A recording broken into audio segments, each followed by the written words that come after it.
નમસ્કાર મિત્રો, આશા કરું છું તમે બધા બરોબર હશો. મારું નામ છે મોહન ગઢવી. ગુજરાતી દુનિયા યુટ્યુબ ચેનલમાં ફરી એકવાર આપ સૌ મિત્રોનું હાર્દિક સ્વાગત કરું છું. તો નરેન્દ્ર મોદીજીએ જે વાત કરી છે મિત્રો, બધાને સાંભળવી જોઈએ. અને આ વિડીયોમાં હું આને તમારા માટે મિત્રો આને હું ડીકોડ કરવાની એક કોશિશ કરીશ. જો મિત્રો અહીંયા જે શબ્દ કહેવામાં આવતા હોય છે ને મિત્રો, એના ઘણા બધા કારણ હોય છે, એની ઘણી બધી મિનિંગ હોય છે. ધ ગાર્જિયન્સે પણ કહ્યું છે, મોદી સાહેબે કીધું છે કે બેટા યુદ્ધ હજી ચાલુ છે. સમજી રહ્યા છો? યુદ્ધ હજી ચાલુ છે. અમે ખાલી હમણાં પોઝ કર્યું છે. ઓપરેશન સિંદૂર અમે ખાલી અહીંયા રોક્યું છે, બંધ નથી કર્યું. યુદ્ધ હજી ચાલુ છે. તો કારણ કે હજી અમે ખતમ નથી કર્યું, તો જો તે હવે હુમલો કર્યો ને ભારત ઉપર, તો તને ખબર પડી જશે કે ભારત છે શું, ભારત દેશની પાવર શું છે. જણાવવામાં માત્ર 5 મિનિટ લાગશે. આજ બપોરના વિડીયોમાં મિત્રો મેં વાત કરી હતી કે શું કામ પાકિસ્તાને સીઝ ફાયર કર્યું છે. ઘણા બધા લોકો એમ કહે છે કે પાકિસ્તાન જે છે એ ન્યુક્લિયર હુમલો કરવાનો હતો, પણ આ વસ્તુ બરાબર સાચી નથી. બરાબર, એના ઘણા કારણો હતા. બપોરનો વિડીયો આજનો તમે જોઈ લેજો, તમે બરોબર રીતે સમજી જશો કે પાકિસ્તાને આટલો જલ્દી સીઝ ફાયર શું કામ કરી લીધો. પાકિસ્તાનની ન્યુક્લિયર સાઇટ ઉપર હુમલો થયો હતો અને એટલા માટે પાકિસ્તાન પેનિક કરી ગયો હતો. અને હવે જે છે જેમ જેમ દિવસો વીતી રહ્યા છે, આ બધી વસ્તુઓ મિત્રો કન્ફર્મ થઈ રહી છે. તો આપણે મિત્રો વાત કરશું એકદમ સારી રીતે, સરળ ભાષામાં આપણે વાત કરશું આ વિડીયોમાં, તો મજા આવશે. બન્યા રહેજો વિડીયો સાથે. તો મિત્રો કાલનો મોદીજીનો સંબોધન મિત્રો ખૂબ જ સારો લાગ્યો. અખબારોમાં આવ્યું, કાશ્મીરના અખબારોમાં આવ્યું, આખા ભારતે છાપ્યું, આખી દુનિયાના અખબારોમાં છાપવામાં આવ્યું છે. મિત્રો શું છે ને, અહીંયા પહેલે તો હું તમને ટાઈમલાઈન જણાવું છું. પાકિસ્તાનનો જે ISPR છે ને, એનો ડીજી, અને એના ડીજીને પણ તમે જોશો તો એના પણ આતંકવાદીઓ સાથે લિંક છે. આજે એમ જ છે. તો એના જે ડીજી છે એને પોતાએ કહ્યું છે કે ખૂબ જ મોટો પ્રોપગેન્ડા ચાલી રહ્યું છે, ઘણી બધી ખોટી ખબરો ચાલી રહી છે, ફેક ન્યૂઝો ચાલી રહી છે. એના પોતાના ડીજીએ કહ્યું છે. પણ અહીંયા પાકિસ્તાનના જે મંત્રી હતા એ મીડિયામાં જઈ રહ્યા હતા. પાકિસ્તાનના મંત્રી મીડિયામાં, ઇન્ટરનેશનલ મીડિયામાં જઈને કહી રહ્યા હતા કે પાકિસ્તાને તો ભાઈ ભારતને બરબાદ કરી નાખ્યું છે. સોશિયલ મીડિયા ઉપર જોઈ લ્યો. બહારના જે લોકોના મંત્રી છે એ કહી રહ્યા હતા. મેં પહેલાં પણ એક વિડીયોમાં જણાવ્યું હતું કે ભારતને પણ આ વસ્તુ કરવી જોઈએ. ભારતને પણ ઇન્ટરનેશનલ મીડિયામાં જઈને પોતાની વાતો રજૂ કરવી જોઈએ. પણ પછી મિત્રો જે પ્રેસ બ્રીફિંગ થઈ છે ભારતની આર્મીએ જે પ્રેસ બ્રીફિંગ કરી છે, આપણી પ્રેસ બ્રીફિંગ થાય છે પછી આર્મી, નેવી અને એરફોર્સની, અને પછી પ્રધાનમંત્રી નરેન્દ્ર મોદીએ કાલે સંબોધન કર્યું આખા દેશને. તો આ જે કહેવામાં આવ્યું છે, આ જે આખી જે ઘટના ઘટી છેલ્લા 1 અઠવાડિયા દરમિયાન, બધું મિત્રો દૂધનું દૂધ અને પાણીનું પાણી એકદમ સાફ થઈ ચૂક્યું છે. એકદમ તમને બધું સબૂતની સાથે દેખાડી દીધું, અને આખી દુનિયાએ આ વસ્તુને છાપી નાખી કે પાકિસ્તાનની બેન્ડ વાગી ગઈ છે એકદમ. આપણે એવો મિત્રો પલટવાર કર્યું છે, આ વખતે એવો પલટવાર કર્યું છે કે આખી દુનિયાની જે મીડિયા છે ને, એ ખાલી અને ખાલી ભારતને જોઈ રહી છે, ભારત ઉપર નજર કરીને બેઠી છે. અને આપણે વિથ પ્રૂફ દેખાડ્યું છે બધું કે જોઈ લો ભાઈ, અમે પાકિસ્તાનના આ ઠેકાણા ઉપર હુમલા કર્યા છે જ્યાં આતંકવાદી હતા, અને હુમલા અમે આતંકવાદી ઉપર કર્યા છે. પાકિસ્તાનના કોઈ સિવિલિયન ઉપર નથી કર્યા કે એની આર્મી ઉપર નહોતા કર્યા. પહેલા હુમલામાં ભારતે એની આર્મીને કોઈ નુકસાન નથી પહોંચાડ્યું. તો મિત્રો સૌથી પહેલા અહીંયા નરેન્દ્ર મોદીજીએ શું કહ્યું મિત્રો, કે લોહી અને પાણી જે છે એ એક સાથે ક્યારે પણ નથી ચાલવાનો. જો પાકિસ્તાનને જીવવું છે તો પાકિસ્તાનને પોતાના ટેરર ઇન્ફ્રાસ્ટ્રક્ચરને ખતમ કરવું પડશે. આનો મતલબ શું છે મિત્રો? આનો મતલબ તમે સમજો. આનો મતલબ એ છે કે હવે જે છે આપણે વાત કરશું ખાલી અને ખાલી ટેરરિઝમ ઉપર, આતંકવાદ ઉપર. અને આપણો એક સાથે સ્ટેન્ડ છે, જે આર્મીએ પણ કહ્યું અને નરેન્દ્ર મોદીએ પણ કહ્યું કે તમે લોકો પાકિસ્તાનની સરકારને કહ્યું કે તમે લોકો આતંકવાદને ખતમ કરો. પહેલાં તમારા દેશમાં રહી રહેલા આતંકવાદને ખતમ કરો, અને પછી ભારત સાથે તમે વાત કરો. અને આ તમારા માટે પણ ખૂબ જ વધારે હાનિકારક છે. આતંકવાદ મિત્રો, આપણા બધાને ખબર છે કે આતંકવાદ જે છે, પાકિસ્તાને આ વખતે એક સાપ પાડી રાખ્યો છે. આ સાપ નથી, આ એનાકોન્ડા છે, આ અજગર છે. એ પાકિસ્તાનને આખો નીગલી ચૂક્યો છે. પાકિસ્તાનને પૂરી રીતે ખોખલો કરી નાખ્યો છે આતંકવાદે. અને પાકિસ્તાનના સૌથી મોટા આતંકવાદી કોણ છે? એનો ISI અને એની આર્મી. આ વાત આપણા બધાને ખબર છે. એમની જનતા મિત્રો, એમની જનતા પસ્ત છે, પણ આર્મી મસ્ત છે. તો પીએમ નરેન્દ્ર મોદીએ અહીંયા એકદમ સાફ કરી નાખ્યું છે કે ટેરરિઝમને ખતમ કરો, પછી અમારાથી વાત કરો. અને જ્યાં સુધી તમે આ વસ્તુ નહીં કરો, જ્યાં સુધી આતંકવાદને ખતમ નહીં કરો, ત્યાં સુધી એકદમ સાફ વાત છે કે કોઈ પણ પ્રકારની કોઈ શાંતિ નથી થવાની. કારણ કે તમે લોકોએ જેવી રીતે ભારતમાં જે હરકત કરી, જે પહેલગામમાં જે હુમલો તમે લોકો કરાવ્યો, એ લોકોનો ગુનો શું હતો? એ લોકો છૂટી મનાવવા માટે ગયા હતા. તમે એનો ધર્મ પૂછીને એને ગોળી મારી દીધી. એની પત્નીની સામે એના પતિને મારી નાખ્યું, બાળકની સામે એના બાપને મારી નાખ્યું. તો એ લોકોનો ગુનો શું હતો? 3 વર્ષના બાળકની સામે એના પિતાને તમે ગોળી મારી અને એના પછી બાળકને તમે એના પિતાના પેટ ઉપર બેસાડ્યું. તો જ્યાર સુધી તમે આતંકવાદને તમારા દેશમાંથી નહીં ઉખાડો, ત્યાર સુધી કોઈ પણ પ્રકારનો કોઈ શાંતિ સમજોતો નહીં થાય. અને આ ખાલી ભારતમાં નથી, આ આખી દુનિયામાં છે. અને મારા હિસાબે તો મિત્રો હવે ભારતને આ મુદ્દો ઉપાડવો જોઈએ યુનાઇટેડ નેશનમાં કે આ ટેરરિઝમ ઉપર આક્રમણ કરીને આને ખતમ કરો. સવાલ ઉપાડવો જોઈએ કે પાકિસ્તાનની અંદર હમાસ શું કરી રહ્યો હતો? ટર્કી શું કામ પાકિસ્તાનને આટલો સપોર્ટ આપી રહ્યો છે? ચાઇના શું કામ એના સપોર્ટમાં છે? ભારતને આ જેટલા પણ બધા દેશો છે ને મિત્રો, હું માનું છું કે ભારત આ જે ઘટના બની, આતંકવાદની નિંદા બધા દેશોએ કરી. પણ અહીંયા મિત્રો કોઈ પણ દેશ પાસેથી ભારતને એ સપોર્ટ ન મળ્યો આતંકવાદને ખતમ કરવાનો. આ સાચી વાત છે. દુનિયાનું પણ એવું જ છે મિત્રો. એ ભલે ગમે એ કહેશે, એ પાકિસ્તાનનો કદાચ સાથ પણ આપશે, પણ એને ખબર છે કે અંદરથી સાચો કોણ છે, તો એ ભારતનો સાથ આપશે. આનો મતલબ એવું થાય છે કે દુનિયા જે છે એ ભારતથી ડરે છે. જ્યારે તમારી અંદર પોટેન્શિયલ હોય છે તો દુનિયા તમારાથી ડરે છે, અને ભારતથી દુનિયા ડરે છે. તો બરોબર છે મિત્રો. જુઓ, હનુમાનજીથી રાવણ હંમેશા ડરતો હતો.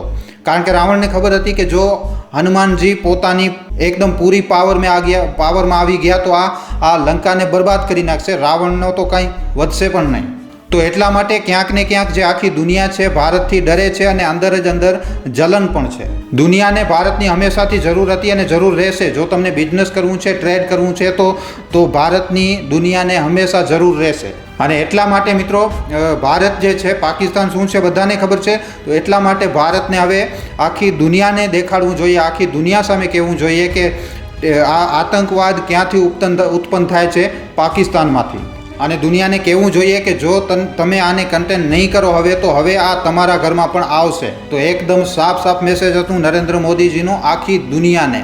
Terror and talks and trades, આ 3 વસ્તુ છે. આ 3 વસ્તુ ક્યારે પણ સાથે નથી રહી શકતી. આ એકદમ ક્લિયર મેસેજ હતો કે એક બાજુ તો તમે આતંક ફેલાવી રહ્યા છો અને પછી વાતચીત કરવા માટે કહી રહ્યા છો, અને બીજી બાજુ તમે કહી રહ્યા છો કે બિઝનેસ કરશું. શું મતલબ? સમજી શું બેઠા છે? અને મિત્રો એના પછી જે નરેન્દ્ર મોદીજીની જે લાઈન આવે છે મિત્રો, આ એક કવિતા છે મિત્રો. આ એક કવિતા છે કે લોહી અને પાણી એક સાથે નહીં વહે. મોદીનો એકદમ સાફ મેસેજ છે કે ઇન્ડસ વોટર ટ્રીટી બંધ રહેશે. કિશનગંગા ડેમનો પાણી પણ અમે હજી બંધ કરી નાખશું. યુદ્ધ પૂરો થઈ ગયો, અસલી યુદ્ધ હવે ચાલુ થયો છે. પાકિસ્તાનમાં બુઆઈનો સમય આવી રહ્યો છે. રિપોર્ટ છે કે પાકિસ્તાનનો જે પંજાબનો જે એરિયો છે એનો ડેઝર્ટિફિકેશન ખૂબ જ ઝડપથી થઈ રહ્યો છે. ભારત એક અપર રિપેરિયન સ્ટેટ છે. નદીઓ ભારતમાંથી નીકળે છે. હવે ભારતે એકદમ ક્લિયર કરી નાખ્યું છે, જે 1960થી ન થયું એ હવે થઈ ગયું કે અમે તમારો પાણી રોકી નાખ્યું છે. બસ હવે બહુ થઈ ગયો સન્માન. આ પાણી હવે નથી મળવાનું.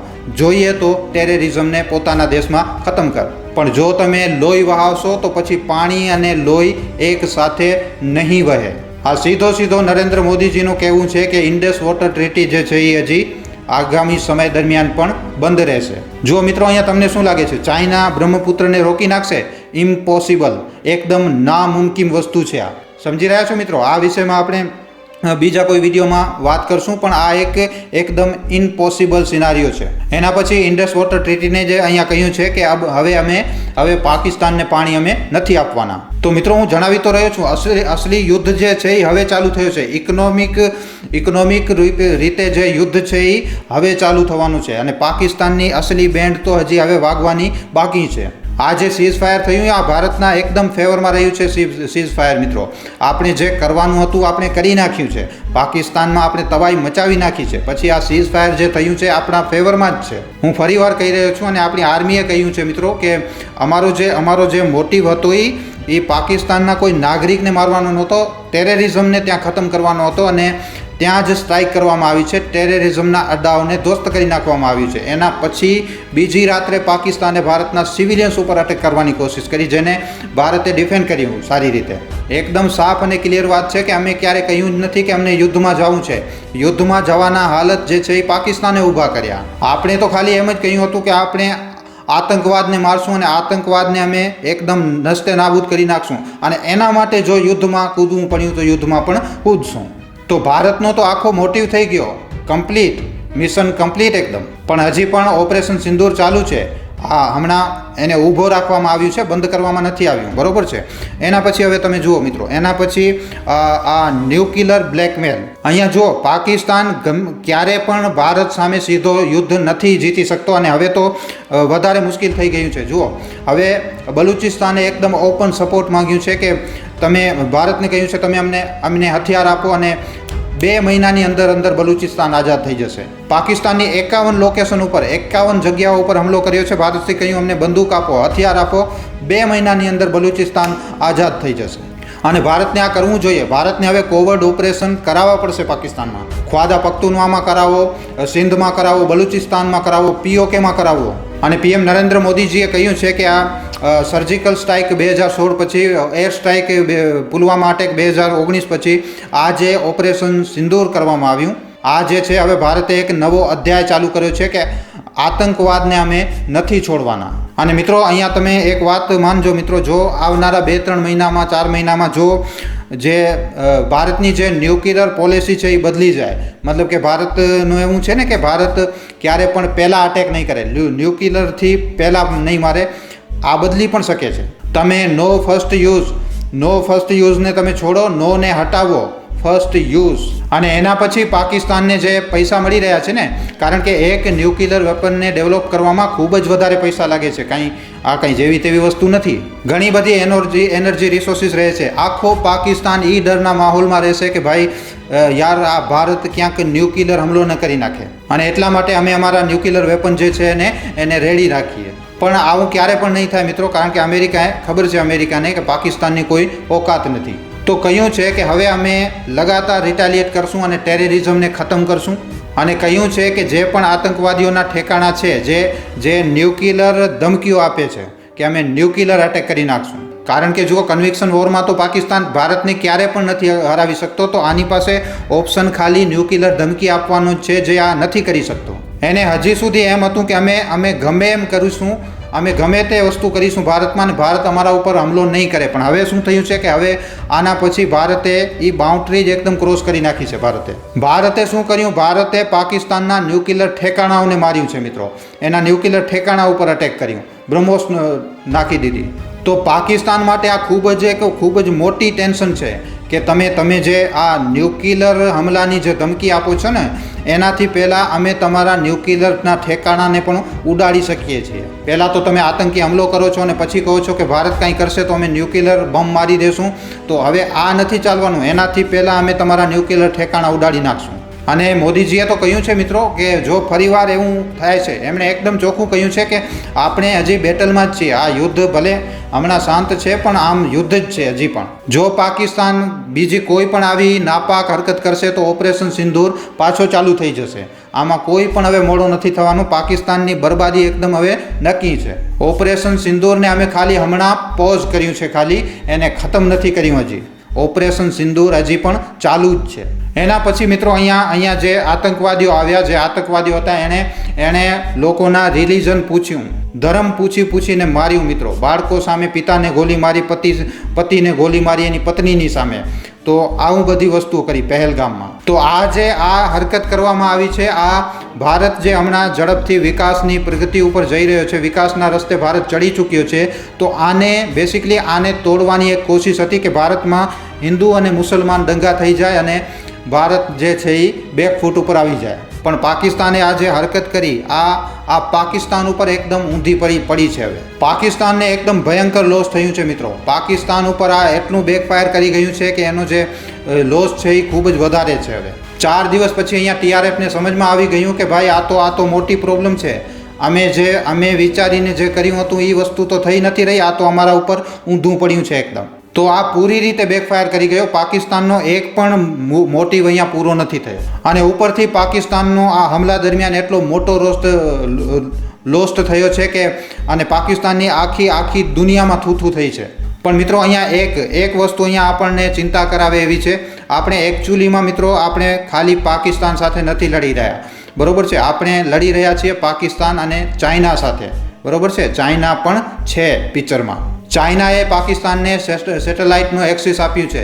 ચાઇનાએ ઘણી મદદ કરી છે પાકિસ્તાનની. ચાઇનાએ મિસાઇલ બનાવવામાં પણ પાકિસ્તાનની મદદ કરી છે. તો આ જે યુદ્ધ છે એ ખાલી આપણું ભારત પાકિસ્તાન યુદ્ધ નથી.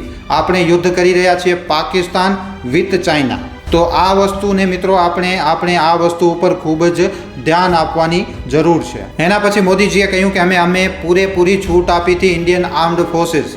મિત્રો આ જુઓ, આર્મીને જ્યારે છૂટ મળે છે તો વસ્તુ શું થાય છે, આનો આ એક મોટો સબૂત છે.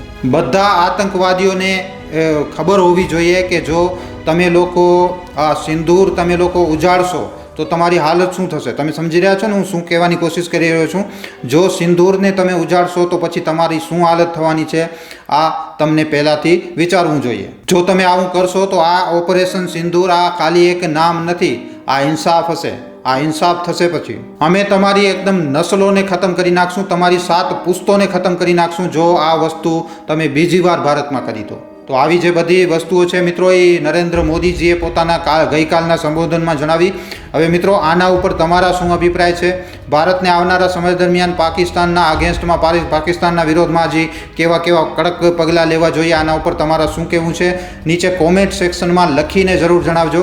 વિડીયો પસંદ આવ્યો હોય તો વિડીયોને ખાલી તમારા સુધી સીમિત ન રાખતા તમારા મિત્રો સાથે, પરિજનો સાથે, વોટ્સઅપ ઉપર, ફેસબુક ઉપર, યુટ્યુબ ઉપર જેટલો બની શકે વધારેમાં વધારે મિત્રો આ વિડીયોને શેર જરૂર કરજો. તો આજના વિડીયોમાં આટલું જ. હવે આપણે મળશું ફરીવાર એક આવા જ નવા જાણકારીસભર વિડીયો સાથે. ધન્યવાદ.